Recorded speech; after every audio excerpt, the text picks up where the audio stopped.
पिछले कई सालों से 2010 से और उससे पहले से भी हमारे कॉलेज में जैसे 2006 से अपॉइंटमेंट नहीं हुआ है, तो बहुत सारे विभागों में और कॉलेजों में पिछले 15-20 सालों से अपॉइंटमेंट नहीं हुआ है। और अपॉइंटमेंट शुरू भी हुआ कुछ कॉलेजों में तो कुछ राजनीतिक साजिशों के तहत उसको रोक दिया गया।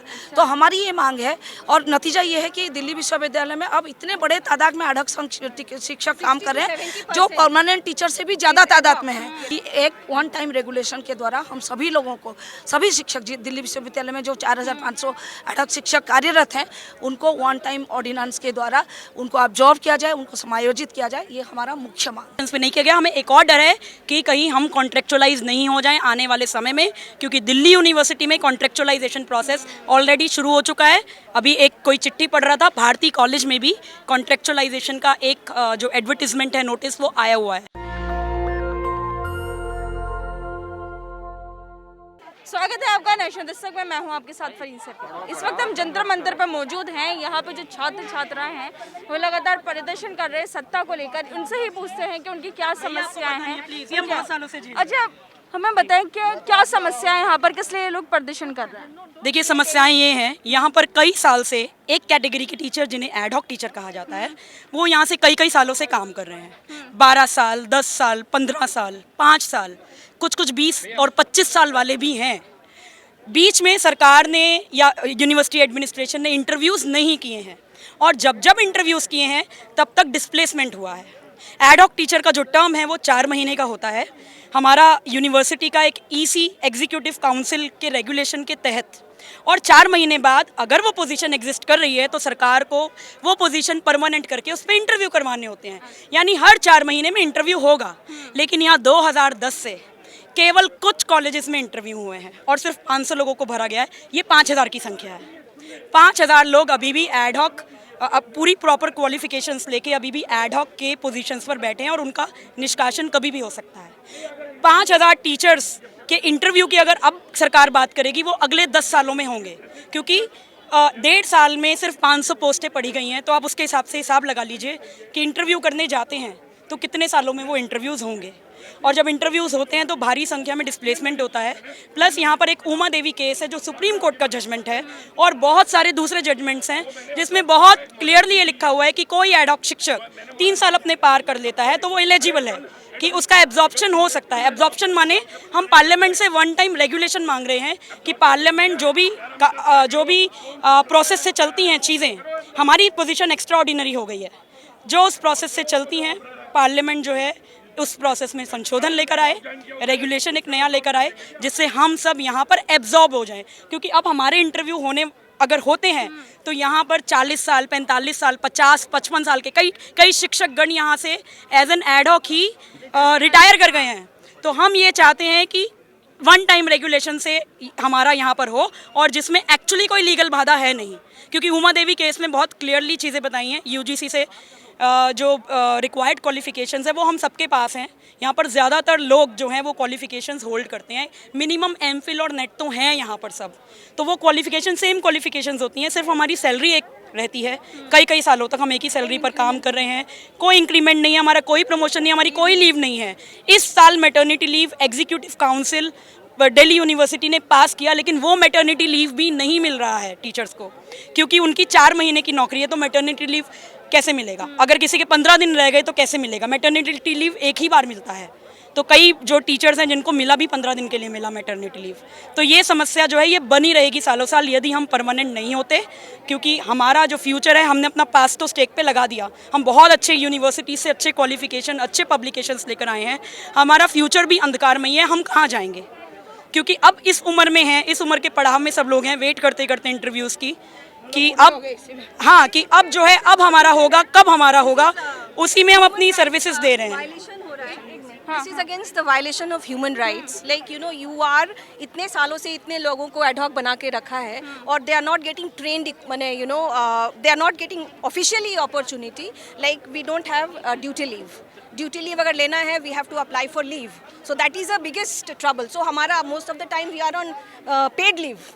तो कि हमको अगर सेमिनार जाना है, वर्कशॉप अटेंड करना है, तो हमको पैसे खर्च करके अपना जाना पड़ता है। सो द पॉइंट इज़ कि आज के जो ड्यूटा का जो ऑब्जेक्टिव था कि रेगुलराइजेशन करना, मुझे लगता है और हम सभी को लगता है कि हमारे दो पार्लियामेंट भी मेंबर्स इधर आए थे, they also agreed, they understood कि कितना इंपॉर्टेंट है इन सारे लोगों का रेगुलराइजेशन कराना।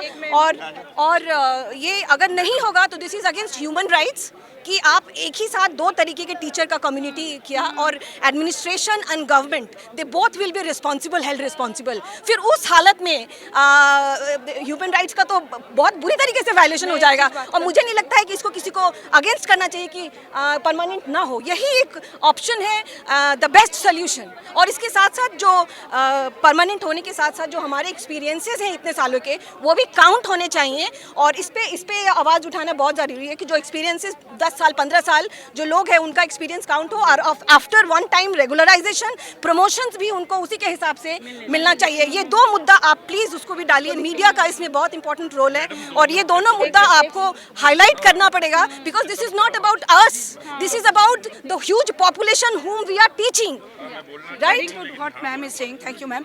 हम लोग दिसंबर 2019 से एक ऐतिहासिक आंदोलन लड़े कि दिल्ली विश्वविद्यालय में आज जो पढ़ा रहे हैं एडॉक टीचर, जो 4,500 की संख्या में है और उससे भी ज़्यादा बड़े तादाद में है डिपार्टमेंट और कॉलेजों में जो पढ़ा रहे हैं लंबे समय से, उनको वन टाइम ऑर्डिनेंस और रेगुलेशन के तहत एब्जॉर्प्शन किया जाए। और हमारी ये मांग बहुत संवैधानिक मांग है, हम कोई भी मतलब उन्हें आप परमानेंट कर दिया जाए बिना इंटरव्यू, क्योंकि नहीं, बिना इंटरव्यू, देखिए मॉडलिटीज नहीं, एक मिनट मैम, एक सेकंड। तो ये वन टाइम हम लोग एक वन टाइम ऑर्डिनेंस की और रेगुलेशन की बात इसलिए कर रहे हैं क्योंकि पिछले कई सालों से 2010 से और उससे पहले से भी हमारे कॉलेज में जैसे 2006 से अपॉइंटमेंट नहीं हुआ है, तो बहुत सारे विभागों में और कॉलेजों में पिछले 15-20 सालों से अपॉइंटमेंट नहीं हुआ है, और अपॉइंटमेंट शुरू भी हुआ कुछ कॉलेजों में तो कुछ राजनीतिक साजिशों के तहत उसको रोक दिया गया। तो हमारी ये मांग है, और नतीजा ये है कि दिल्ली विश्वविद्यालय में अब इतने बड़े तादाद में अडक शिक्षक काम कर रहे हैं जो परमानेंट टीचर से भी ज़्यादा तादाद में हैं, और वही सब काम कर रहे हैं जो परमानेंट टीचर करते हैं। लेकिन हमें कोई परमानेंट टीचर जैसी सुविधाएं नहीं मिलती, हमें मैटरनिटी लीव नहीं मिलती, हमें स्टडी लीव नहीं मिलती, हमें कोई इंक्रीमेंट नहीं मिलता, हमें कोई सोशल सिक्योरिटी नहीं मिलती, हमें पेंशन नहीं मिलेगा।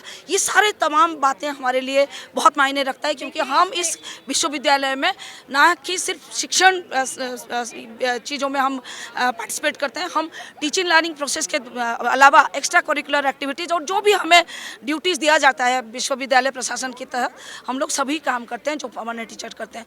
तो हमारे ये मांग है, सरकार से हमारी मांग है, केंद्र सरकार से हमारी मांग है कि एक वन टाइम रेगुलेशन के द्वारा हम सभी लोगों को, सभी शिक्षक दिल्ली विश्वविद्यालय में जो 4,500 अडक शिक्षक कार्यरत हैं, उनको वन टाइम ऑर्डिनेंस के द्वारा उनको ऑब्जॉर्व किया जाए, उनको समायोजित किया जाए। ये हमारा मुख्य मांग है। आप कब से जॉब कर रहे हैं? मैं पिछले 8 साल से दिल्ली विश्वविद्यालय में पढ़ा रही हूँ। अभी तक परमानेंट नहीं है? नहीं, और मेरी उम्र अभी 46 साल है, क्योंकि हम लोग उस थ्रेशोल्ड से भी बाहर निकल चुके हैं जिसमें हम एलिजिबल होते हैं किसी और जगह पर काम करने के। और हमारे कई साथी रिटायर्ड हो गए, अनफॉर्चुनेटली पैंडेमिक में कई साथी अपना जान भी गंवा चुके हैं। लेकिन हमें कोई, आपको और दे दूं, हम जिन पोजीशंस पे काम कर रहे हैं वो सैंक्शन पोजीशंस हैं यूजीसी से। सैंक्शन पोजीशन है, प्रॉपर उसका वर्कलोड है, कई सालों से वो वर्कलोड है, उसके बावजूद भी इंटरव्यूज़ नहीं हुए हैं और हमको उस पोजीशंस पे नहीं किया गया। हमें एक और डर है कि कहीं हम कॉन्ट्रेक्चुअलाइज नहीं हो जाएं आने वाले समय में, क्योंकि दिल्ली यूनिवर्सिटी में कॉन्ट्रेक्चुअलाइजेशन प्रोसेस ऑलरेडी शुरू हो चुका है। अभी एक कोई चिट्ठी पढ़ रहा था, भारती कॉलेज में भी कॉन्ट्रेक्चुअलाइजेशन का एक जो एडवर्टिजमेंट है, नोटिस, वो आया हुआ है। तो हमारे जो डर हैं वो बहुत वाजिब हैं, और हम कोई भी ऐसी डिग्री के साथ नहीं आया है जो यूजीसी का रिक्वायरमेंट ना हो। हम बिल्कुल लीगल डॉक्यूमेंट्स रखते हैं और हम इस देश का भविष्य बना रहे हैं। हम इस देश को विश्व गुरु बनाने वाले गुरु हैं। तो हम गुरुओं को इतनी आफत में, जिसमें मैटरनिटी लीव और कोई तरीके की लीव नहीं मिलती, मैडम ने कहा पेड लीव मिलती है, कई कॉलेजेस में पेड लीव भी नहीं मिलती है, अनपेड भी नहीं मिलता है, अनपेड लीव भी नहीं मिलता है, सिर्फ 7 दिन का छुट्टी है। Without leave. 4 महीने में 6 या 7 छुट्टियां हैं, उसमें आप चूज कर लो। आपको आपके घर में बच्चा बीमार देखना है, अपनी बीमारी को देखना है, आप कहीं नहीं जा सकते, आप अपना रिसर्च भी नहीं कर सकते। उसके बाद भी हम इतनी मेहनत करके अच्छे अच्छे रिसर्च पेपर्स पब्लिश कराए हैं। हमने चौगुनी मेहनत की है, इस यूनिवर्सिटी में अपना खून पसीना दिया है, इस यूनिवर्सिटी की नींव रखने के लिए। आज हम जैसी नींव को ही तोड़ा जा रहा है तो यूनिवर्सिटी पूरा टूट जाएगा, डिवास्टेट हो जाएगा। अगर इन 5000 शिक्षकों के जो मांग है उस पर सरकार ध्यान ना देते हुए उनको परमानेंट नहीं करती, अब नहीं होगा तो भविष्य जो है अंधकार में ही है। सिर्फ हमारा नहीं, पूरी दिल्ली विश्वविद्यालय का जो भविष्य है वो अंधकार में है। जब आप आते हैं बाइट्स लेने ना, कुछ से कुछ एक ही चीज लोग रिपीट करते हैं और जो बेसिक जो ओरिजिनल ऑब्जेक्टिव होता है ना वो कहीं डाइल्यूट हो जाता है। मैं ओरिजिनली बोलूंगा, मीडिया का रिस्पांसिबिलिटी मैं ओरिजिनल बोलूंगा, जो ये बोल चुके हैं वो नहीं बोलूंगा। ऑब्जेक्टिव है कि ये एडहॉक्स का रेगुलराइजेशन जिस पे हमारी ड्यूटा बहुत अच्छे से काम कर रही है, और दूसरा कि प्रमोशंस के लिए जितने भी एक्सपीरियंसेस हैं वो सारे काउंट होना चाहिए, ना कि यूजीसी का जो सभी कह रहे हैं कि सिर्फ 4 साल का काउंट होगा, ऐसा नहीं होना चाहिए। तो ये 2 मुद्दे हैं, और इसके अलावा जो भी बातें हो रही है that is digression and media should not entertain. Media should be focused because this is not about us, this is about the future of India.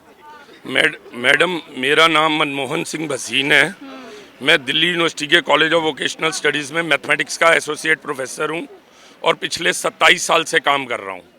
मेरा ना एब्जॉर्प्शन में कोई स्टेक है, ना मेरा इंटरव्यू में कोई स्टेक है, मेरा कहीं स्टेक नहीं है। मेरा स्टेक सिर्फ ईमानदारी में है। एब्जॉर्प्शन, ये सही बात है, 2008 के बाद इंटरव्यू नहीं हुए, बहुत लोग सफ़र कर रहे हैं, उनको एडहॉक बेसिस पे 4-4 महीने बाद काम कराया जा रहा है, वो रियल सफ़रर्स हैं। लेकिन क्या सबको एब्जॉर्ब करना पड़ेगा या पैरामीटर्स डिसाइड होंगे? जैसे अभी पिछले हफ्ते भी इंटरव्यू हुए हैं कई कॉलेजेस में और एडहॉक रिक्रूटमेंट हुई है। एक हफ्ता पहले अगर वो एडहॉक हुए हैं, क्या अब उन्हें एब्जॉर्ब करके परमानेंट कर दें? मैंने भी जब परमानेंट हुआ हूँ आज से 27 साल पहले, उससे पहले 2-3 साल एडहॉक नौकरी की है। तो 2-3 साल एडहॉक के बाद सिलेक्शन कमेटी हुई, मैं परमानेंट हुआ। तो अब अगर किसी ने पिछले हफ्ते ज्वाइन किया है एज एडहॉक, क्या उसे हम एब्जॉर्ब कर सकते हैं? मेरा क्वेश्चन ये है।